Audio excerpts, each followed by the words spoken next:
যে ডাবিয়ান 17 তারিখের পরে কই ছিল ভাই? শাহবাগে যখন দাঁড়াইছেন এদের একজনকেও দেখছিলেন? আমাদেরকে তো দেখছেন, এদেরকে দেখছেন? স্ট্রেসের বোর্ড ছিল।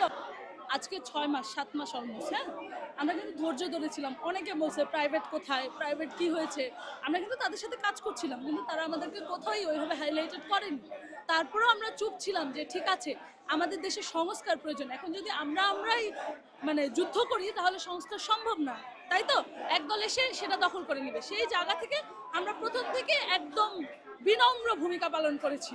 উপদেষ্টায় আমাদের নাম ছিল না, প্যানেলে আমাদের নাম ছিল না, যখন কেন্দ্রীয় কমিটি ঘোষণা হয় সেখানেও মূল হোতাতে আমাদের নাম ছিল না। স্টিল আমরা চুপ ছিলাম। যখন ছাত্র সংগঠনের কথা হয় তখন স্পেসিফিক বলা হয় যে সব জায়গা থেকে নিয়ে ছাত্র সংগঠন করা হবে। এখন তারা ছাত্র সংগঠনে জানেন, ছাত্র সংগঠনে 110 জন যাবে, রাইট? সেখানে শুধু 10 জনের নাম প্রাইভেটের চেয়েছে। প্রাইভেট কয়টা? তারা মহানগর থেকে 10টা নাম চায়। কেন ভাই? আমরা হাজারো বার বলেছি বসতে।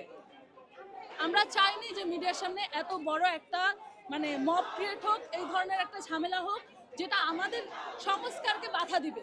কিন্তু আমরা এখন বাধ্য, কারণ আমরা ভুল মানুষকে দিয়ে সংস্কার করতে পারবো না। দিন শেষে আমরা সেই দোষের দায়ভার নিতে হবে, কারণ আমরা এই ব্যানারের সাথে প্রথম থেকে ছিলাম, এখনো আছি, হয়তোবা ভবিষ্যতে থাকে আর না থাকে, পরিচয় এটা থাকবে যে এক সময় আমি এই জায়গায় বেসরকারি বিশ্ববিদ্যালয়ের যুগ্ম আহ্বায়ক ছিলাম। এই পরিচয়টা কিন্তু আমি মুছে ফেলতে পারবো না, রাইট? সো আমি যখন পরিচয় ধারণ করব, আমি সেখানে পজিশন হোল্ড করি আর না করি, সেখানে যে ভালো কেউ থাকবে সেটা নিশ্চিত করার দায়িত্ব আমার। আমরা তাদেরকে বারবার বলেছি যে আমাদের সাথে বসেন। আমরা উপদেষ্টা মণ্ডলী থেকে যারা আসছে দলে তাদেরকে বলেছি, তাদের স্কেজুল হয়নি আমাদের সাথে সময় দেওয়ার জন্য। এই যে তাদের এই দাম্ভিকতা যে ডাবিয়ান 17 তারিখের পরে কই ছিল ভাই? শাহবাগে যখন দাঁড়াইছেন এদের একজনকেও দেখছিলেন? আমাদেরকে তো দেখছেন, এদেরকে দেখছেন? স্ট্রেসের বোর্ড ছিল, আইয়ুবের বোর্ড ছিল, নর্থ সাউথের বোর্ড ছিল, এরা কই ছিল তখন? এরা তো ভয়ে আসেই নাই, মাইর খেয়ে ভয়ে পলাই গেছে। আমরা মাইর খেয়ে পলাই নাই। আমরা প্রতিনিয়ত এখনো হুমকি পাচ্ছি।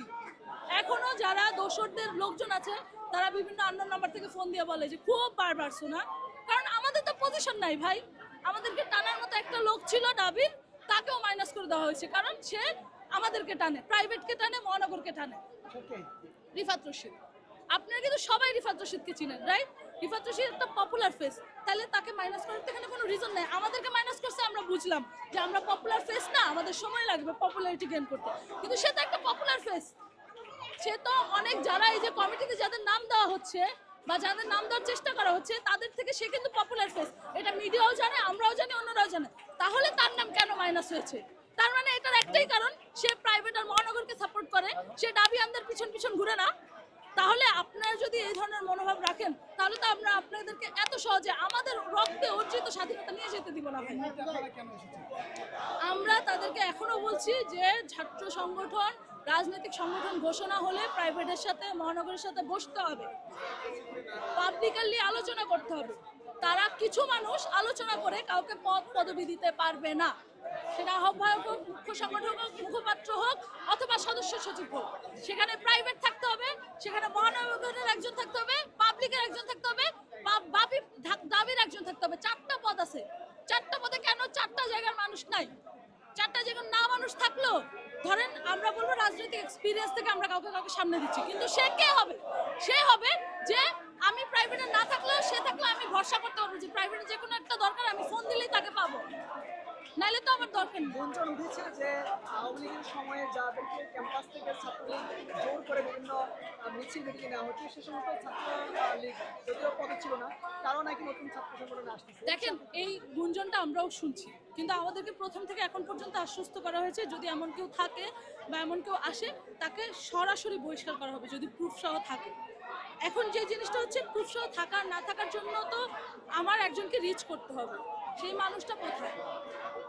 এইখানে যে ছাত্র সংগঠন হচ্ছে, যে দল হচ্ছে, তাদেরকে আপনারা কি আন্দোলনের আগের থেকে চিনেন না পরের থেকে চিনেন? এটা কিন্তু আপনাদের কাছেও প্রশ্ন। তাদেরকে আপনারা কয়দিন থেকে চিনেন?